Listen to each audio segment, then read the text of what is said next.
FireEye sees better Chinese international citizenship in cyberspace, at least with respect to the U.S. CrowdStrike is joined by Mandiant and Fidelis in attributing the DNC hack to Russian actors. Motherboard interviews Guccifer 2.0, whoever he may be. A bad Santa delivers ransomware to his naughty list. Researchers find real and apparent fish bait. The U.S. General Services Administration moves to facilitate cyber contracting. The U.S. Secret Service wants cyber triage tools, and it wants them pronto. Israel relaxes some cyber export controls, and Wassenaar reconvenes this week.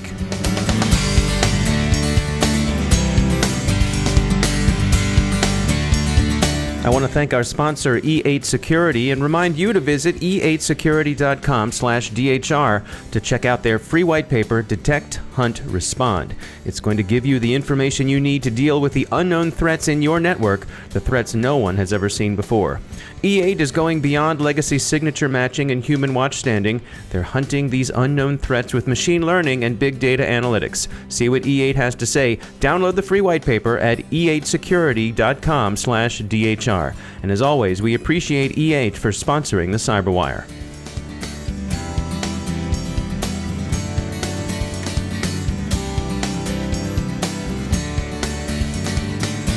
I'm Dave Bittner in Baltimore with your CyberWire summary for Tuesday, June 21st, 2016.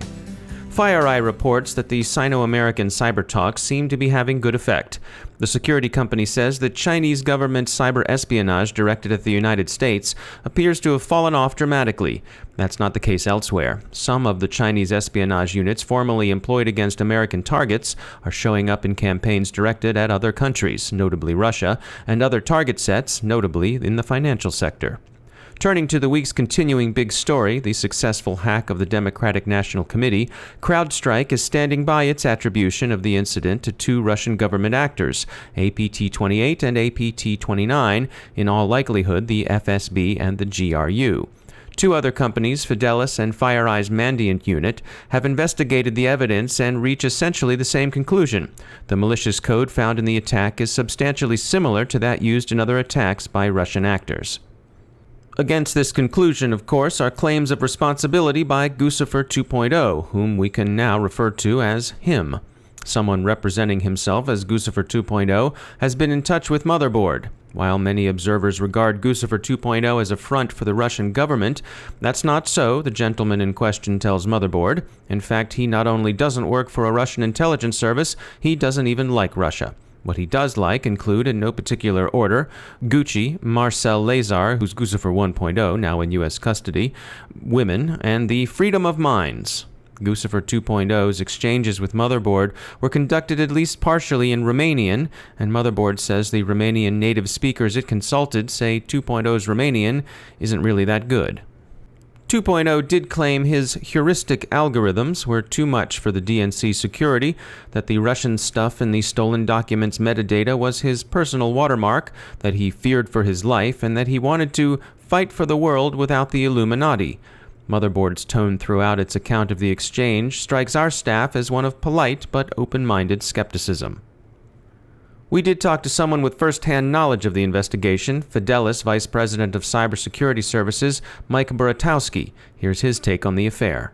Some of the stuff that really stood out to us was the complexity and almost grace, if you will, or the elegance of the malware that was there. It was very complex, had a substantial amount of information in there that your normal script kiddie or low-end hacker really wouldn't put in or take the time to really finesse, if you will. So what about Guccifer 2.0, the online entity claiming credit for the attack? It's a little hard to say. I find it intriguing that this person just came on the scene shortly after CrowdStrike reported on the actual malware, so it kind of makes you wonder about the motivations.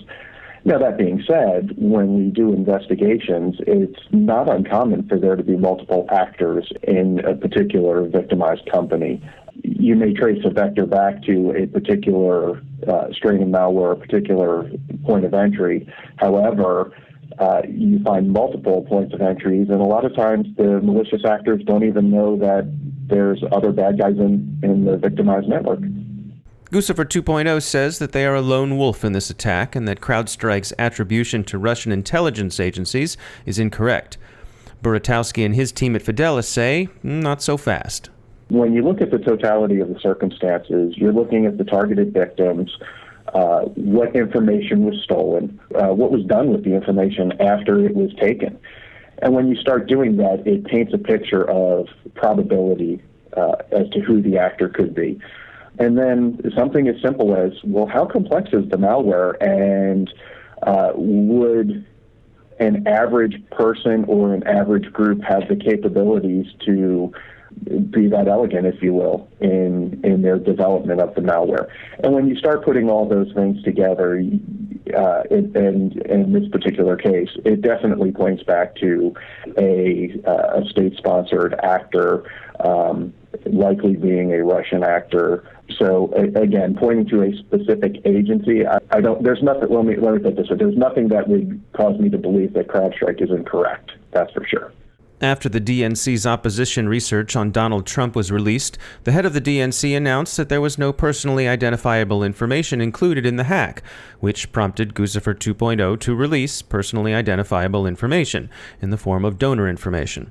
Buratowski warns that there's a good chance there's still more to come. Based on the complexity of the malware that was there, I think there's a fair possibility that there's a substantial amount of information that was taken. I think it's to be determined, but I definitely would not be surprised if we see a lot more information come out as the campaigns progress. That's Mike Buratowski. He's Senior VP of Cybersecurity Services at Fidelis. We also sat down with the CyberWire's editor, John Petrick, for some perspective on false flags and attribution. We'll hear from him after the break. So ransomware continues its evolution. Dyed Cryptor, an EDA2 strain, is out, as we've heard, courtesy apparently of the Russian cyber mob. Sophos Labs are reporting through dark reading that a new variety of JavaScript ransomware, RAA, is out.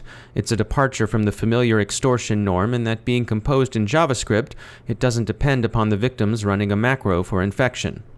Phishing is, of course, a common way of distributing malware, ransomware, and other malicious code. Apple users are currently being phished with a credential-stealing malware packaged in an email alerting them to a virus in the iTunes database. There's no such virus, but if you bite on the fish bait, you may cough up your Apple ID. An email that looks like fish bait but is actually legitimate is circulating from LogMeIn, which is asking some customers to reset their passwords in the wake of the recent credential leaks from LinkedIn, MySpace, and others. See the accounts in HelpNet Security and the Internet Storm Center for notes on what makes legitimate communication with customers look fishy.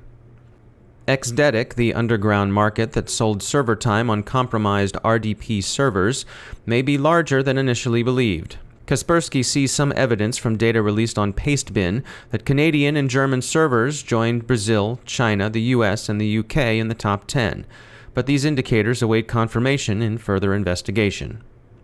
In industry news, the U.S. General Services Administration's efforts to create a new special item number for cybersecurity products, an SIN, in its IT schedule are being regarded skeptically by industry. The GSA's schedules are designed to facilitate purchases of common products and services government-wide, but some observers are dubious that the GSA will be able to keep pace with the rapid evolution of technology in the field. The U.S. Secret Service wants a quick turnaround on its own solicitation for cyber triage tools. They want tools that can be rapidly deployed for network remediation. The Secret Service hopes to issue 30 awards in each of 2 pools, single user licenses, and malware scanning services. Contracts are expected to have 1-year periods of performance. The Israeli government, whose Unit 8200 has incubated a number of security startups, has moved to relax some of its controls on cyber exports.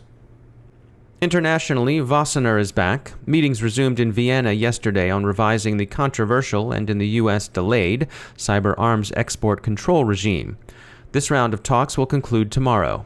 Another round of negotiations is scheduled for September, leading up to a planned December plenary session in which the parties hope to reach final agreement. And finally, Guccifer 2.0, please feel free to come visit us. We promise there are no Illuminati here, not much Gucci either, alas, but we hope you can overlook that. And when you come, will you bring Satoshi Nakamoto with you? We'll leave the light on. This CyberWire podcast is made possible by the Johns Hopkins University Information Security Institute, providing the technical foundation and knowledge needed to meet our nation's growing demand for highly skilled professionals in the field of information security, assurance, and privacy. Learn more online at isi.jhu.edu.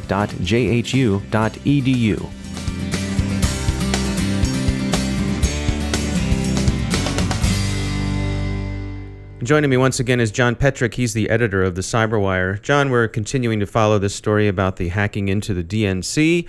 How would you categorize this? Is this a false flag situation with the Russians or covert operations? How do we label this one? There are three companies that have been investigating this. CrowdStrike is the first, and they've since been joined by Fidelis and Mandiant. And CrowdStrike's conclusion, which has been echoed by the other two, is that the hack of the DNC is really a job by the Russian intelligence services, by both the FSB and GRU, possibly. So people are wondering if this is so because there's this guy calling himself, herself, themselves Guccifer 2.0 that says, it's me, I did it, I'm a lone hacker, I hacked the DNC for my own purposes, CrowdStrike doesn't know what they're talking about, there's no Russian involvement whatsoever.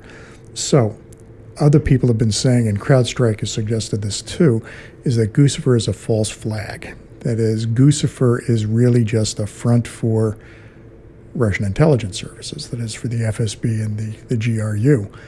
So what's a false flag? Literally, a false flag operation is when one country conducts some sort of combat operation or demonstration purporting to be members of another country, either a targeted country or an uninvolved country. It comes from the days of sail when you might raise somebody else's flag on your warship to deceive the quarry you're approaching. I don't know if this is really a false flag operation. It's a case of the assumption of a false identity, if that's what it turns out to be. Speaking of false identities, what are some examples of that? What are other false identities people assume? Well, some of it comes down to a form of branding or even criminal branding. There's, for example, there's a new ransomware campaign that's come to light this week. It's being called Ded Kryptor. That roughly is Russian for Grandpa Encryptor. And it's a riff on the Russian Santa Claus. They've got a bad Santa logo and everything associated with the ransomware that pops up on your screen. So because we're a family show, maybe it's worth saying this to any of the children who listen to us in Chelyabinsk or Krasnodar or Yekaterinburg. Ded Moroz is still okay. Santa's okay. Ded Moroz dobry, a Ded Kryptor on yet. Wow, John, your Russian's pretty good. People are going to start to talk. You know, the GRU does have its false flags, doesn't it? There you go. Okay. Thanks for joining us, as always. Yeah. And that's the CyberWire. Thanks to all of our sponsors for supporting the show. We hope you will check them out. That really does help us. The CyberWire is produced by Pratt Street Media. Our editor is John Petrick, and I'm Dave Bittner. Thanks for listening.